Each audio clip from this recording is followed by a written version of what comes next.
Bienvenidos nuevamente a estar con nosotros en la presentación de este video número 8 de la carta primera de los Corintios. Y hoy vamos a analizar no todos estos versículos, capítulo 2 del 1 al 16, porque vamos a ir por partes. La primera parte que vamos a analizar es estos versículos del 1 al 5. Para esto déjenme darles a ustedes una introducción, una lectura y una pequeña introducción para un mejor entendimiento. Dicen los primeros 5 versículos: Así que, hermanos, cuando fui a vosotros para anunciaros el testimonio de Dios, no fui con excelencia de palabras o de sabiduría, pues me propuse no saber entre vosotros cosa alguna, sino a Jesucristo y a este crucificado. Y estuve entre vosotros con debilidad y mucho temor y temblor.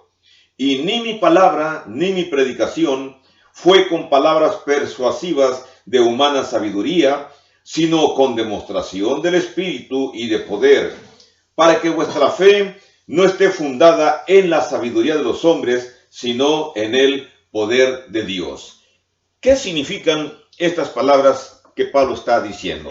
Voy a hacer uso de mis notas para dar una breve explicación acerca de esto. Lo que Pablo está diciendo es que el sentido de comunidad, la cuestión de pertenecer a algo, es el pegamento, es el adherente que permite que la comunidad siempre se mantenga unida. Ahora, cuando una congregación no entiende el sentido de sí misma, el sentido de lo que es ser una comunidad, es frecuente que esa congregación tiende a dividirse, a disgregarse, a desaparecer, a multiplicarse en distintos grupitos. En Corinto, según lo que leemos en estos 5 versículos, hubo 3 causas de comunidad. Y esas causas son aplicables a cada congregación en el mundo entero. De esas 3 causas, vamos a explicar la primera, es Cristo. Pero en realidad aparece también en los siguientes versículos, aparecen otras causas, que son la revelación ordenada por Cristo y la predicación que Cristo ordenó. 3 causas de comunidad: Cristo mismo, la revelación que Él ordenó y la predicación que Él promovió que se usara para expandir el Evangelio.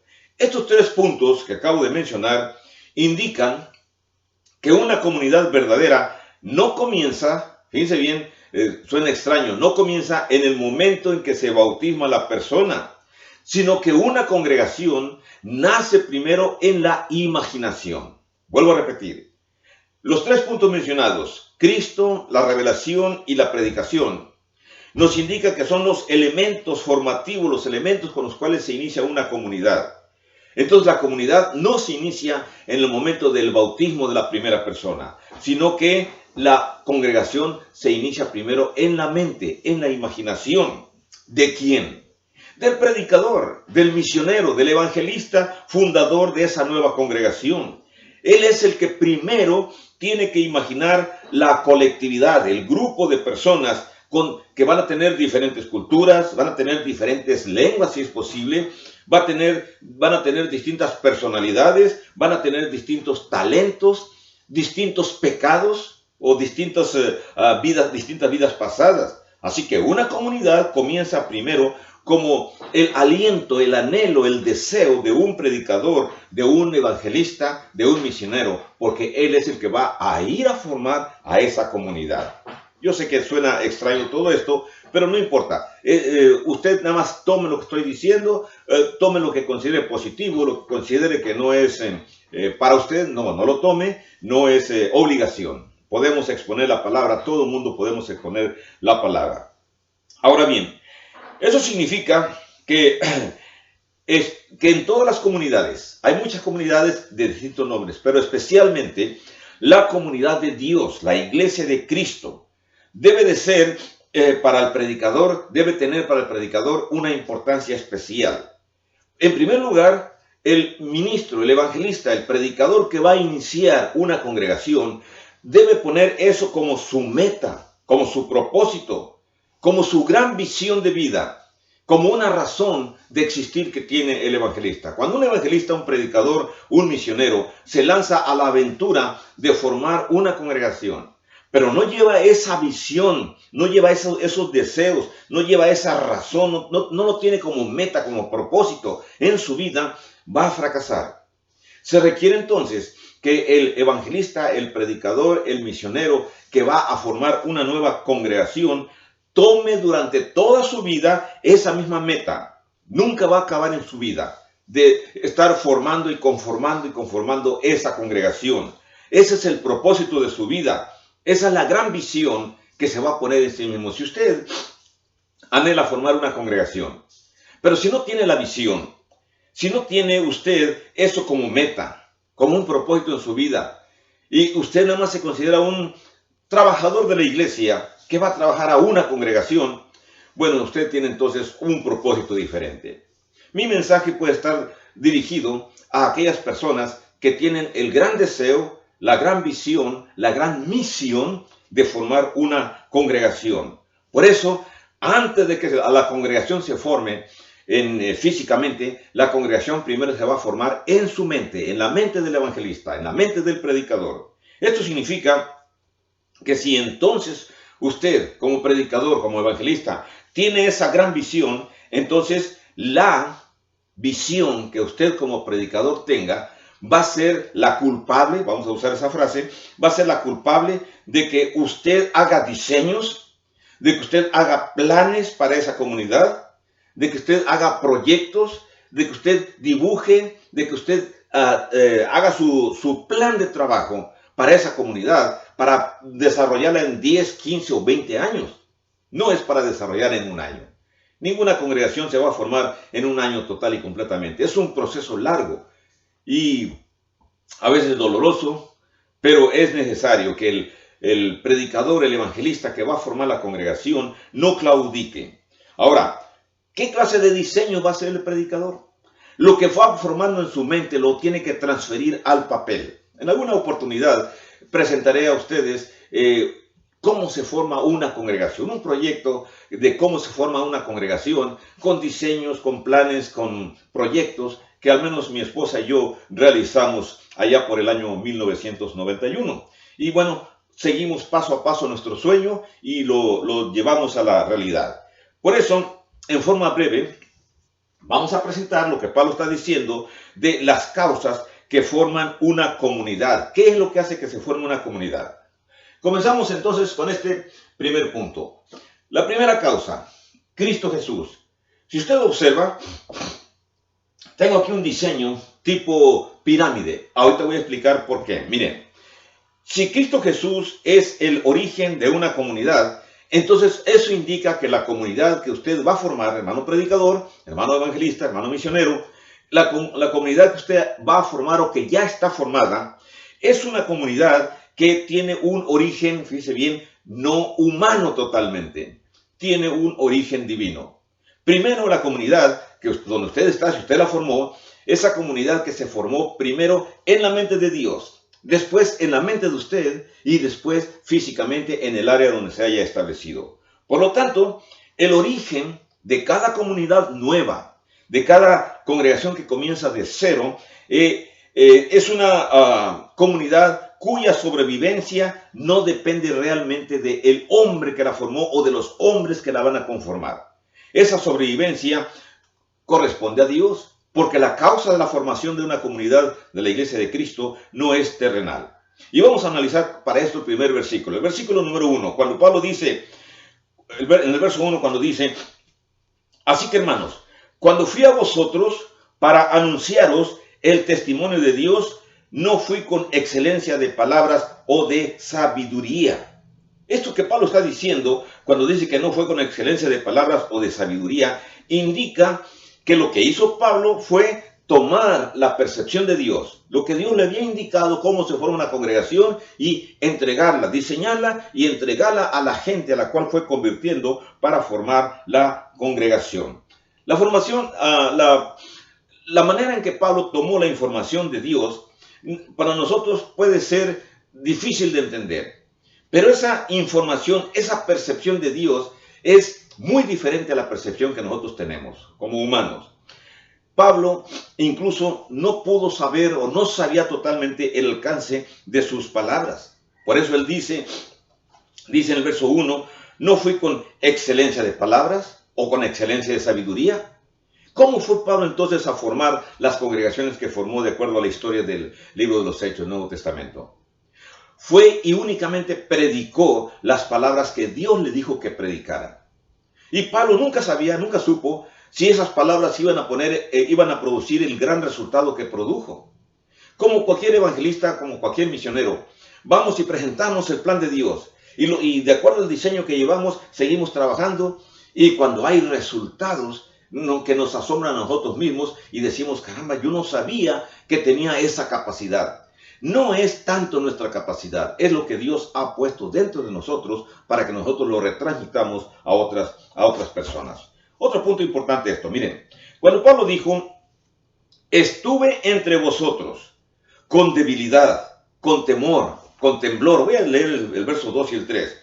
Pues me propuse no saber entre vosotros cosa alguna, dice el verso 2, sino a Jesucristo y a este crucificado.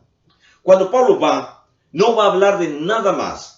Va a hablar únicamente de Cristo y de Cristo crucificado y de los resultados de esa crucifixión y del plan que él tiene, la misión a la cual le ha sido encomendada a Pablo, de ir a ser el predicador, el evangelista entre los gentiles. Así que cuando Pablo se lanza a predicar, ¿de qué va a hablar Pablo? ¿Va a hablar de la iglesia católica? No, no existe. ¿De la iglesia mormona? Tampoco. ¿De los bautistas, de los pentecostales, de los metodistas y de todos los otros cientos o miles de congregaciones o de iglesias que existen en el mundo? ¿De eso va a hablar Pablo? No, en el verso 2 dice Pablo, yo me propuse no saber entre vosotros, no decirles a ustedes otras cosas que conozco, sino solamente hablarles de Jesucristo, de su crucifixión, de los resultados de su crucifixión, y de lo cual concluimos que debió de haber incluido en su presentación la historia del pueblo judaico, de cómo desde el pasado del pueblo judaico ya venía en la mente de Dios, ya venía presente en la historia bíblica, en la historia judaica, que un día iba a llegar el Emanuel. Así que cuando Emanuel llega y se presenta, vamos a decir en el año 0, en el vientre de María, y después nace, y después pasa sus años evangelizando, y a los 33 años se regresa a los cielos. Los apóstoles son entonces los continuadores de esa historia, los que van a transformar el mundo con el mensaje, como dice Pablo, de Jesucristo y de su crucifixión. Pero todavía en el verso 3 dice la forma en que Pablo estuvo, dice el verso 3, dice, estuve entre vosotros, dice, con debilidad y mucho temor y temblor. ¿Qué cosa nos indica eso, estimados videntes, oyentes y videntes? Nos indica que la presencia de Pablo, que la predicación de Pablo fue simplemente una presentación que fue con imperfecciones. Por eso cuando usted va y presenta el Evangelio, no quiere usted ser perfecto en su hablar, no quiere usted ser totalmente didáctico en su presentación. Va a tener usted defectos, pero dentro de sí, dentro de usted, lleva la semilla de la verdad. Presente la semilla de la verdad de acuerdo a su propia personalidad. Así que Pablo está diciendo en el versículo 3 cómo estuvo entre los corintios cuando estuvo presentando el Evangelio. Dice que estuvo con debilidad, con temor y con temblor. Yo creo que usted y yo, al estar enfrente de un grupo que no conocemos, hemos experimentado precisamente la debilidad, el temor y el temblor de estar ante una audiencia haciendo una presentación. Pablo está diciendo que él fue y tuvo imperfecciones personales. Como usted las tiene, como también yo las tengo, como todos los presentadores las tenemos. Por eso, este mensaje de salvación lo tienen que presentar personas. Fíjense bien, personas que tienen temor de hablar de Dios. Otra vez, no esperemos que los evangelistas, que los predicadores, que los presentadores sean expertos en la oratoria. Nuestros mejores presentadores de la palabra de Dios, al menos los que yo he conocido, los que han sido más, voy a usar la palabra, exitosos en tener resultados en la evangelización, son personas que han ido con temor, con miedo, con temblor. pero con la verdad en su mano y la han presentado como debe de ser. Entonces los que se van convirtiendo no se convierten por la habilidad de oratoria, de hablar de la persona que les presenta el mensaje, sino que las personas se convencen por la verdad que sale de la boca del expositor, sin importar si su mensaje está dicho con palabras sencillas o con una amplia retórica. No importa. El oidor, la persona que escucha, va a escuchar la sinceridad del mensaje que se le presenta, y si desea cambiarse, cambiará. Y si no quiere cambiar su forma de ser, no cambiará. Así que esto es importante porque cuando Pablo dice, verso 4, ni mi palabra, ni mi predicación fue con palabras persuasivas de humana sabiduría, sino con demostración del Espíritu y de poder. Cuando desglosamos el versículo 4, dice que su presentación no fue con grandes palabras de humana sabiduría. Déjenme traducirla al lenguaje de nuestra época. No fue con un lenguaje universitario. Pablo no fue con un lenguaje que hablara español de alto nivel. Entendemos que fue y presentó su mensaje, vamos a recordar acerca del idioma caló, del griego más sencillo, del griego más común, del griego que habla la gente. Y en nuestra época, el español que habla nuestra gente. Con ese idioma, con el idioma más sencillo, dice Pablo en el verso 4, dice, no fui con palabras persuasivas de gran sabiduría. No, dice, yo fui simplemente con demostración del Espíritu Santo en él, y con demostración de poder. Las capacidades extraordinarias que Pablo recibió al convertirse en apóstol. Por eso, para los corintios, deben de entender que esa comunidad que ya se formó en Corintio y que también se puede formar en cualquier otro lugar, nunca tiene nacimiento en los sueños del hombre. Tiene nacimiento en la mente de Dios. Dios se la transmite al hombre, al evangelista, al predicador, al maestro, al que va a enseñar. Les transmite esa enseñanza y él le transmite a la humanidad lo que Dios ya le ha transmitido a él mismo. Por eso, cualquier movimiento, cualquier intento de formar congregaciones y que no llevan ese proyecto de Dios, que no han tomado las ideas de Dios para formar esas congregaciones, fracasan. Porque muchas veces las congregaciones los que quieren formar una congregación, lo quieren formar en base a ideas humanas, en base a sus capacidades histriónicas, en base a su capacidad de organización, y tratan de formar una congregación como relaciones públicas. Cuando hablo como relaciones públicas, como cuando un político anda convenciendo a votantes para que voten por él. No es así como se forma una congregación. No se construye una congregación en base a la imagen popular del candidato en esos momentos que va enseñando. Cuando una persona va con esa idea de que debido a sus grandes capacidades, debido a su gran historial, debido a su fama como predicador, ya va a convertir multitudes, está equivocado. Cuando una persona actúa así, va a usar argumentos mañosos, va a usar ideas humanas, pero realmente el movimiento transformador del cristianismo nunca se inició en base de la capacidad humana. Y usted sabe cuáles eran las capacidades que los primeros apóstoles tuvieron.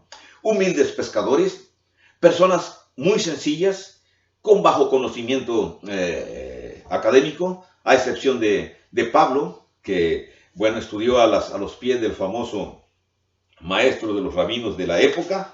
Así que, gracias a Dios, las congregaciones que actualmente existen han sido formadas por personas muy sencillas, pero que de todo corazón han ido a predicar el evangelio. Ahora bien, Pablo nos presenta en esos 5 versículos esta especie de pirámide que tengo aquí de cinco posiciones. La base 1, base 2, base 3, base 4 y por fin esto. Y se lo voy a desglosar ahorita de esta manera. Miren, ese proceso piramidal que Pablo explica, lo explicaré en estos momentos, es para ver cómo la fe de las personas en Corinto se obtiene a través de distintas fases. Así que la fe de una persona no se obtiene inmediatamente, sino que lleva un proceso.